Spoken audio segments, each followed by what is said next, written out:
But just as the Great Pyramid illustrated the root of the universe within the king's chamber, the final conclusion with Larry Paul's seminal work is he often speaks of Christ. But the trouble has been everyone is looking at the Great Pyramid through a glass darkly. 1 Corinthians 13:12, and can only apply and rely on the realm of the doctrine of righteousness by faith. Fact is, that won't solve the enigma of the Great Pyramid. Only the higher divine status of eternal righteousness by faith of He who made solves the Great Pyramid enigma. Why? Easy. The roof of the universe presents nothing, and has nothing, and will never have anything to do with self-righteousness. That's Satan's invention. The subject of eternal righteousness by faith and righteousness by faith will be discussed in the future. The root of the universe is replete of one thing, eternal righteousness of He who made. The same eternal righteousness to be ushered in. See Daniel 9:24.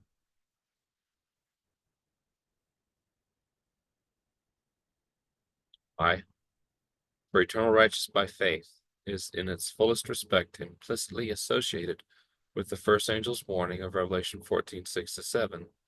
The seal of God equals Revelation 7, and the final drama of the ages with the Antichrist and the two beasts of Revelation 13. Revelation 13.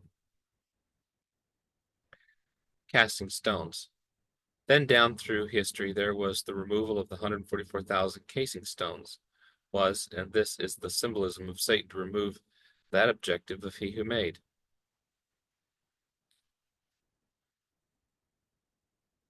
And the 5 steps equals 5 agendas in the king's chambers.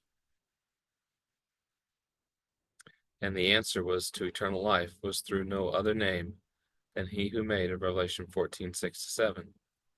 But then Revelation does not provide of that restoration of the 144,000 equals Revelation 14:1-5. The they of Revelation 14:1-5 are sealed at the sealing time of Revelation 7 equals Ezekiel 9, which is now. And so the question has to be asked, was it intended that the sealing time of Revelation 7, the symbolism of a spiritual mature viewpoint of the Great Pyramid?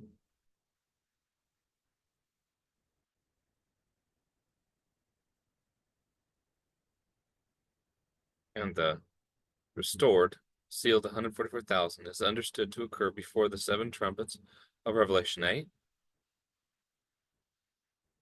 You can think both of those questions through. Why? The they of Revelation 14:1-5 being the answer to the enigma equals great step of the non-immortality of the wicked equals the 144,000. For in their mouth is no guile, their testimony is of He who made, and Paul does say, corruption puts on incorruption, and mortal puts on immortality equals resolution of the sin problem and sinful flesh. But only through Christ our great high priest.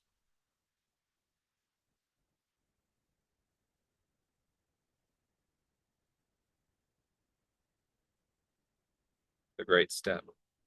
But all along, since the dawn of time, the satanic realm of self-righteousness has detained and smothered every insight or purpose of every distinction of the eternal righteousness of He who made, and obliterated it from the mind of men, including completely obliterating the meaning of John 1:1, so that what is left is the structure and the purpose of the Great Pyramid was lost, let alone why man was created in the image of God.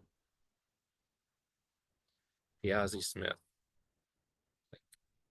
Piazzi resigned from the Royal Astronomy Observatory in 1888 since his ideas were rejected, equals Red Dragon's resistance and the findings which would result in the present understanding of the sealing and 5 chambers leading everlasting righteousness. How do we know this?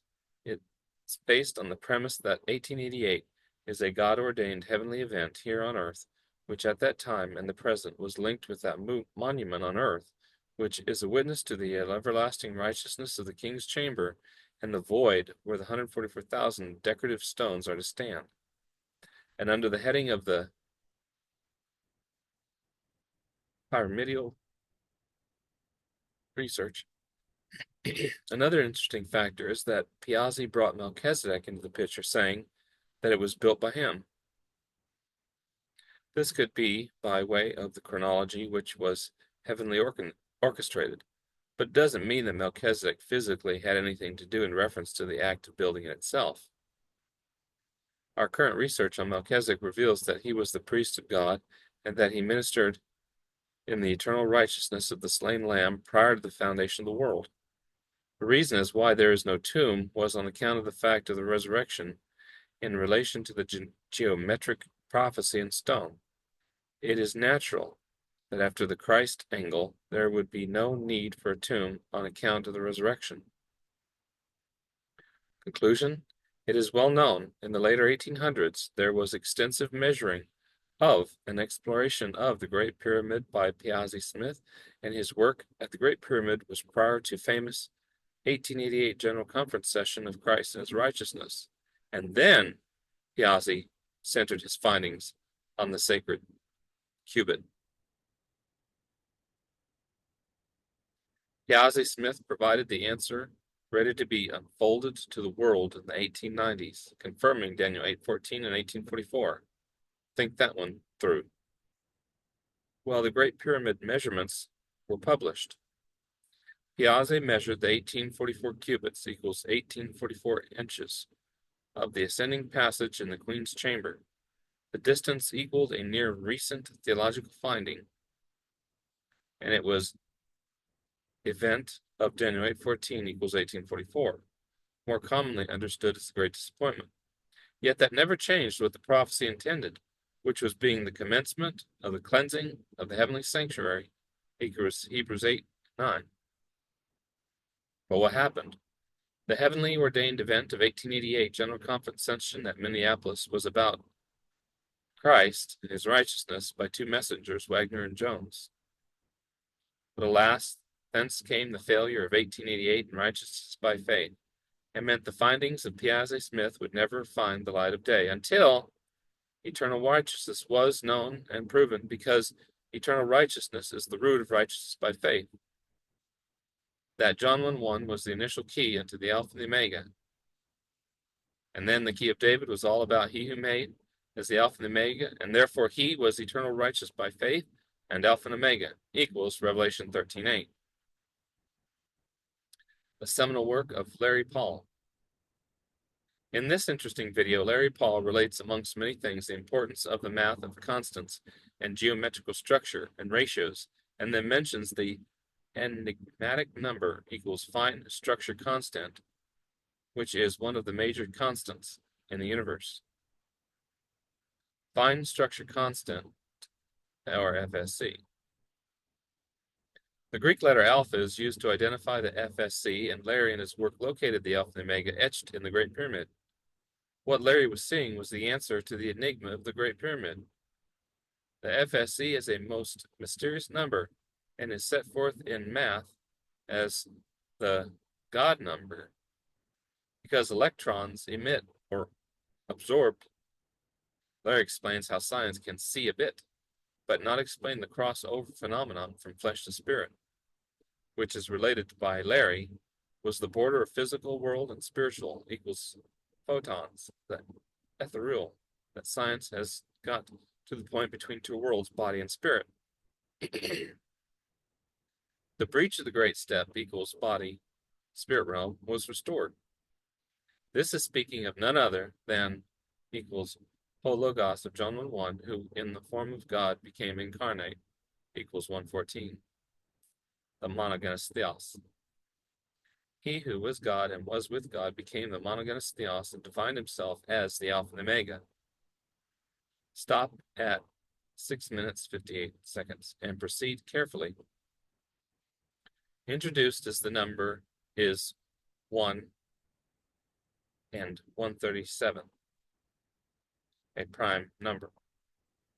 The 137.5 is extremely significant, and in relation to the alpha and Larry does mention the resurrection of he who made, equals Alpha and Omega inscriptions Larry discovered, but as expected, the focus remains in on things like the association to the Templar cross, and while interesting, serve no beneficial purpose for anything other than stoking the realms of mysticism. Larry mentioned Debar is the family name equals word equals holy, holy. King's Chamber in 9 minute 20. The mysterious King's Chamber and the 137.5 coffers need to fill the spatial area, and so that is none other than the handiwork of the wonderful number, Daniel 8:13. That mysterious number, the God number, equals physical matter and light. Empty coffer equals resurrection. Larry then generalizes that of a divine author, and even uses the common parlance of source in touch with universe. But is that advisable? No. Is it common? Yes. Is it contrary to he who made, who is the Alpha and the Omega? The problem with Paul was that he only got halfway on his thesis and never had theological firepower to progress. He detected the timeline of the cross and resurrection along the great step, which was Daniel 8:14 all along, but hasn't made any progress since. That is not criticism. Larry's work is seminal work. The missing portion of Paul's thesis is he left off at the King's Chamber, which revealed 5 ceiling chambers up to the roof, which would have to be the northern void equals Mount Zion. There's also the parable of the 10 virgins involved in its relationship to the King's Chamber. 5 wise and 5 foolish. The vendors of oil are associated with the downward path of the mystery woman and her daughters. Also, the timeline is presented by Larry Paul, begins with the Exodus from Egypt up to the cross, equals hours of 6 and 9, then the great step, Daniel 8:14. 1844 equals great step, and the 3 angels are to be located near the great step, albeit there is truly some confusion regarding 3 ceiling stones and the 5 granites, and then the roof structure. Here is where it would be good to pause the video and just study this. See the 3 ceiling stones over here? 1913 AD. Ceiling roof over the King's Chamber.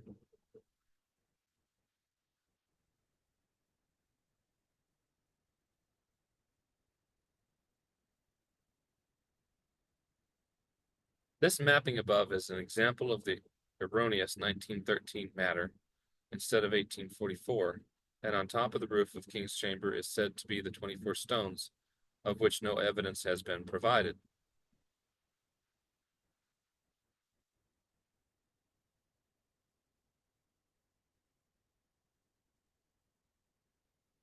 The 3 ceiling stones are present in the antechamber. Ought they not be the 3 angels' message of Revelation 14 after the great step? Summary. So it is they who recognize Christ equals he who made equals Alpha and Omega, and it is with him eternal righteousness by faith equals John 1:1 and Revelation 13:8. And those epical insights put the finishing touches of the Great Pyramid, which is all about the King's Chamber. Would he who made wish to sustain the Great Pyramid as a marvel of construction when it was in fact served purposes was an altar to Yahweh? And besides, it is as ancient can be, and confirms great things, with pi and the FSC exists. There is no question the Great Pyramid is a marvel of engineering construction, and being an altar unto Yahweh equals Isaiah 19:19. Paul concurs the Alpha and the Omega in reference to 137.5 constant. Leonardo da Vinci gets a mention with the Vitruvian Man as having the overlay of the Great Pyramid symmetry, but as Larry admitted, Leonardo didn't have the void understood. That void equals the Mithra story, also the void of the northern sector equals see Isaiah 14. Astronomers have located the great void, and Boots' void is referred to as the great nothing. 45. Larry says he enjoys studying prophecy and hidden secrets and encryption in evidence of Alpha and Omega equals he who made, and notes the nearness of the time of the Antichrist. And as has been mentioned, the eighth king of Revelation 17 equals the first beast of Revelation 13, equals the king who understands dark sentences in Daniel 8, and equals the same 2 Thessalonians 2 guy, son of perdition, equals destruction. But like anything, the key to the Great Pyramid is the void. And the purpose of the 5 granite blocks is a theological masterpiece of how God resolves the sin problem in sinful flesh. See here. Especially when it comes to the king's chamber and its purpose, but whether there are those who eventually see the 5 agendas of the sanctuary doctrine and representation within the Great Pyramid, well, that's one thing. But the disputers have to resolve the fact there remains recorded what Isaiah 19:19 stated. The fact is the altar unto Yahweh, and what he who made has embedded in stone is what they had missed. So how would the Great Pyramid feature in the war upon the Phillies and the first angel's warning? Answer. 2 references exist for surface readers immediately available are Revelation 11 and the loud cry of Revelation 18:1-5. But again, was it that the Great Pyramid left standing holds a purpose to illuminate hearts? Yes. By Revelation 11 saying the measure not the court equals Revelation 7 and sealing time. And yes, it also has the obvious reference to Day of Atonement. Sealing time. And here is something very important. The sealing time occurs prior to the 42 months of both Revelation 13 and 11, which means the enigma of the Great Pyramid had to be solved because within its structure, analyzed to the hilt by many, there exists a history lesson in its original schematic of John 4:22. You can think that through. If you wish to dispute Daniel 8:14 and 18:44, you will make no progress at all. Third, most who are unfamiliar with Daniel 8 won't get it, since they all put the sanctuary doctrine of Daniel 8:13-14 in the dumpster, due to strong and extreme theological prejudices and a sundry of all the other myopic things. The Great Pyramid enigma of the void and its other mysteries, especially its scientific mathematical wonderment, remains troubling for skeptics, atheists, agnostics, and the science community, and begging them to all wake up. Seems so. Have to mention, on several occasions, Larry Paul and Scott Creighton and others have neared the answer. They were tantalizingly close. But missing in their theological repertoire was the sanctuary doctrine established by God.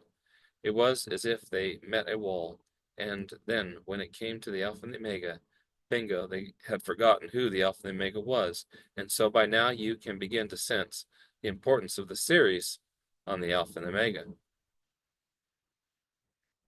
Because the Alpha and the Omega is the key of David and resolves the mystery of man-made flesh and ethereal light. But as things go, nothing eventuated in their treatise. Why? Daniel 8:14. Right? Fact is so that science and men's minds were drawn very close to the answer, very near the answer, and there was the coffer bin empty equals resurrection equals Christ. Nevertheless, the 137.5 ratio is the work of wonderful number equals Palmoni of Daniel 8:13. Oh, and not to mention 1047 ratio of pi over speed of light. The Great Pyramid stands as a rebuke to Laodicea since they had Daniel 8:14 correct all along, but got lost in the spiritual weeds, like during the 1888 and 1901 with the Alpha of Deadly Heresies. Laodicea betrayed her sacred trust during the 1950s, where Laodicea was being suspected as a cult. And during the same time, the call to the leadership for denomination to repent. She refused, and what happened? Then the glory of the Lord departed. How? In the event of Luke 21:24 of 1980. How? With fundamentals 2, 4, 5, the same pharaonic mystery equals one God of the mysterious woman's mystery Babylon, mother of harlots. Laodicea has lost all opportunity to solve the Great Pyramid enigma, and this is best illustrated by Laodicea insisting the most holy place was the last ministration of the final atonement, and that falsity can never be seen in the 5 granites of the king's chamber, especially when Leviticus 16 stated an emphatic no, due to the fact that the last ministration of the high priest on the Day of Atonement was from the most holy place to the court. Laodicea would never have the privilege to solve the Great Pyramid enigma. Why? Because Laodicea joined the spiritual harlotry of the one God equals Fundamentals 2, 4, and 5 in 1980. Laodicea had available to her all the components and the theological firepower to resolve the Alpha and Omega of deadly heresies, even as late as the last Sabbath School Quarterly of 2024. See here. Such is the grace of God. Why? For the purpose of the sealing time equals Revelation 7, which is just prior to the 7 trumpets. Theological constants. Sister White penned an important constant about the sealing time of the 144,000 in 3T 266. And further, the reader should really sit down and read what Sister White said in the chapter on the seal of God in 5T 207 and 213. For that matter, should include all others who are serious in study of ancient prophecy, and even as Larry knows and said, the Antichrist is nigh. Isaiah 19:19, the Great Pyramid is an altar and pillar in the midst of the land of Egypt, equals the land of one God, and polytheism and atheism, since consciousness without anthropomorphic is a false construct. The truth goes further than pantheism. Also, who is divested of human personality and independent, fills the universe, but is linked to the anthropomorphic of he who made. Those discounting arguments. Deuteronomy 27, and there shalt thou build an altar unto Yahweh thy God, an altar of stones. Thou shalt lift up no iron tool upon them. Thou shalt build the altar of Yahweh thy God of unhewn stones, and thou shalt offer burnt offerings thereon unto Yahweh thy God, and thou shalt sacrifice peace offerings, and shalt eat there, and thou shalt rejoice before Yahweh thy God. Some discount the Great Pyramid as being an altar, saying that he who made gave specific instructions for building altars, and since the Great Pyramid is cut stones, means it doesn't qualify. But upon closer study in the following verses, you will realize that the Great Pyramid was not for offerings and sacrifices. Why? The Great Pyramid was a history lesson in rock by way of a prophetic timeline. Add to the facts that it fulfills the required dictum of being in the midst and at the border of Egypt. This is fulfilled prophecy, which centers on the location of the Great Pyramid in Egypt in relation to being located in both Old and New Egypt, meaning the border and the middle. 19:19, in that day there shall be an altar unto the Lord in the midst of the land of Egypt, and a pillar at the border thereof to the Lord. The commandment of building an altar of uncut stone was in line with an individual agenda or project, and not a building enterprise like the construction of the first and second temples, which requires artisans and all sorts of talented men in the science of engineering. Isaiah 19:19, in that day there shall be an altar to the Lord to the midst of the land of Egypt, and a pillar at the border thereof to the Lord, and it shall be for a sign and for a witness unto the Lord of hosts in the land of Egypt. For they shall cry unto the Lord because of the oppressors, and he shall send them a Savior and a great one, and he shall deliver them. At that time, in that day, the story of the burden of Egypt is being tallied by Isaiah. Was Isaiah looking back into antiquity as to when the altar of Yahweh was built? Some will say, oh, there has to be another altar. It is a summary of Egyptian history from he who made's point of view via Isaiah. Great Pyramid is being presented by Isaiah around 580 BC. It can be seen from surface reading the Great Pyramid was to be built. Therefore must be another altar, as can be imagined. There will be an altar for the Lord. It can also convey the fact the altar was already built, hence it was always a sign and witness. It should be noted that presentation of Isaiah was conditional for the old vineyard and is to be fulfilled for the 144,000 for presentation to the world in contrast to unity consciousness. Moses was a type of Christ, and the delivery system was a system of truth. On the timeline, Christ 31 AD is located, as a deliverer from sin in 31 AD, up to the time prior to the entrance king's chamber. 5 agendas. To the roof of the world Mount Zion and the void. He who made is situated in the geometric timeline of the Great Pyramid and is still the temple, since the sanctuary agendas deal with the sanctuary doctrine.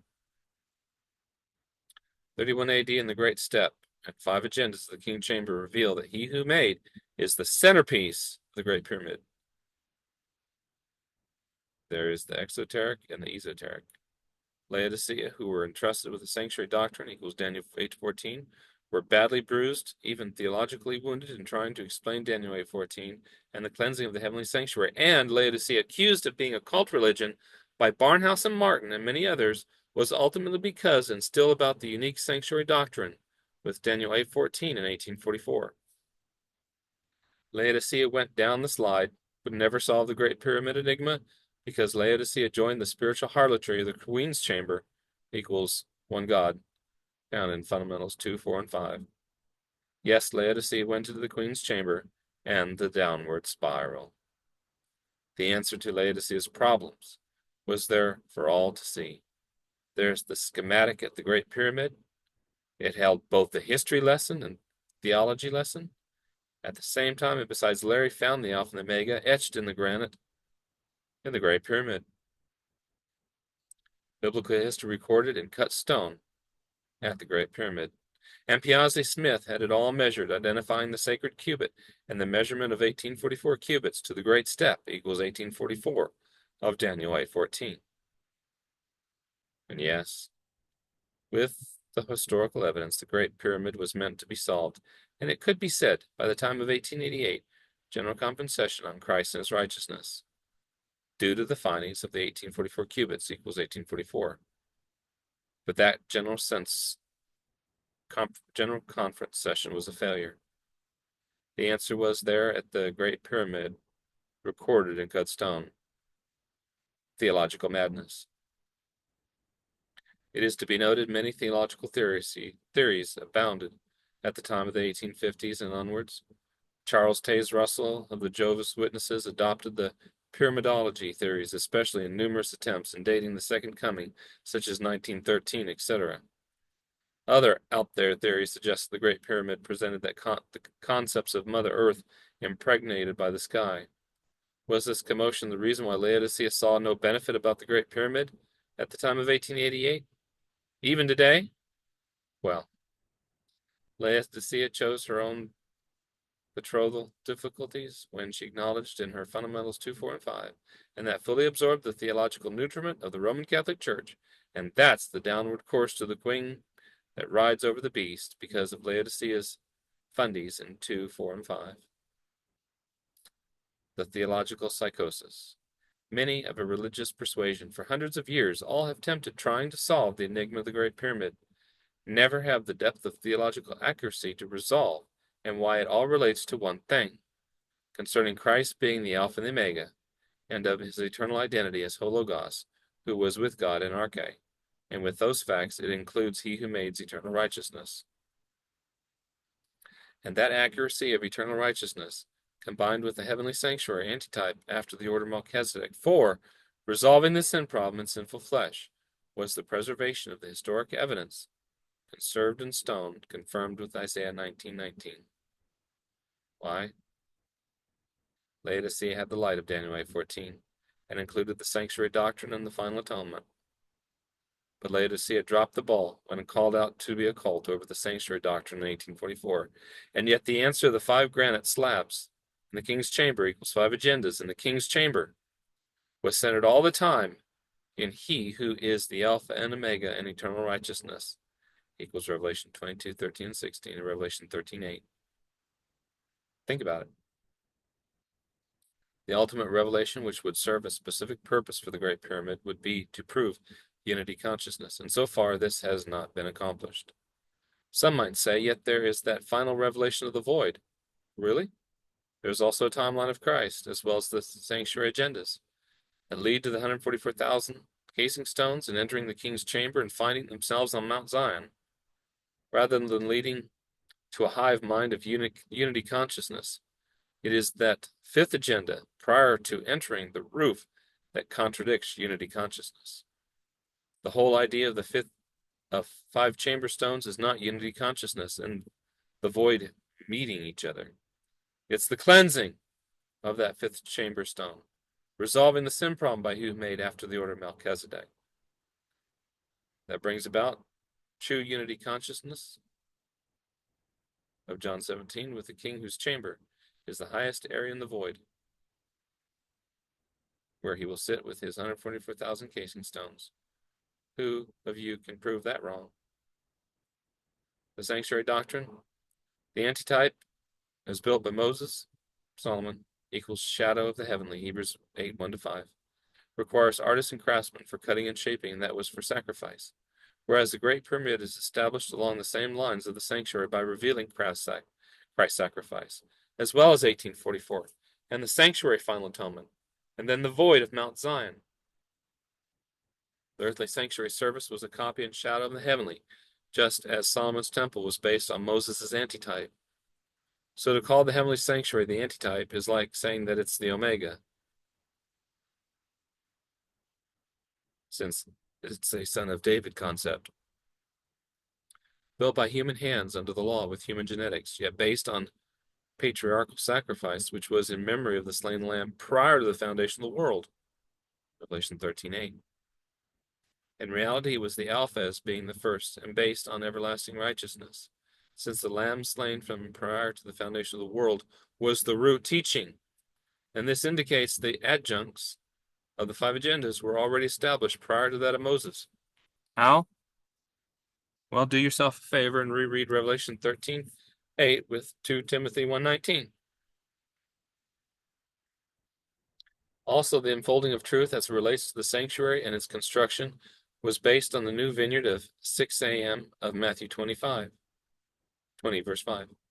Scripture states that the sanctuary above was constructed with non-human hands. Of course, since that implies the deficiency of man's righteousness, and to take it further equals man's self-righteousness. The earthly one was righteous by faith, since he had to believe in the metaphor that the blood of bulls and goats forgave and cleansed sin. It was an object lesson of he who is the Alpha, which is not understood to this day, nor understood is the history lesson of the Great Pyramid.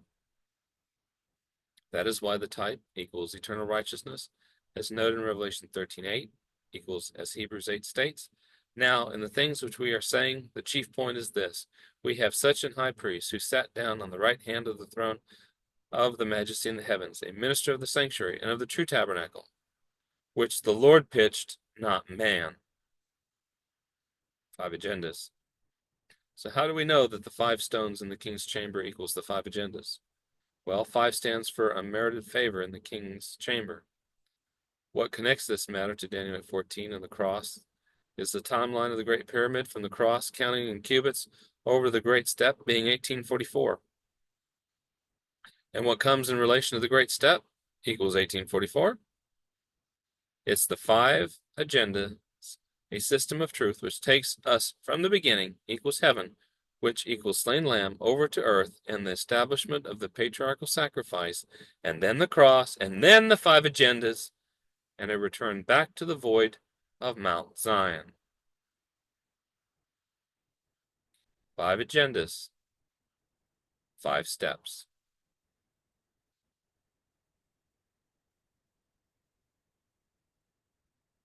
Notice that the void covers the queen's chamber.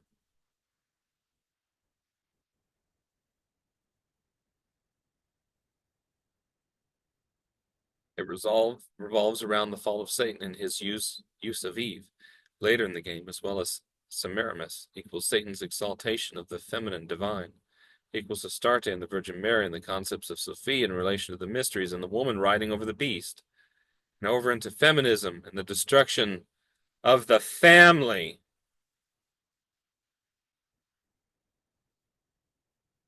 Queen's Chamber. The Queen's Chamber equals the downward path of the 5 foolish virgins.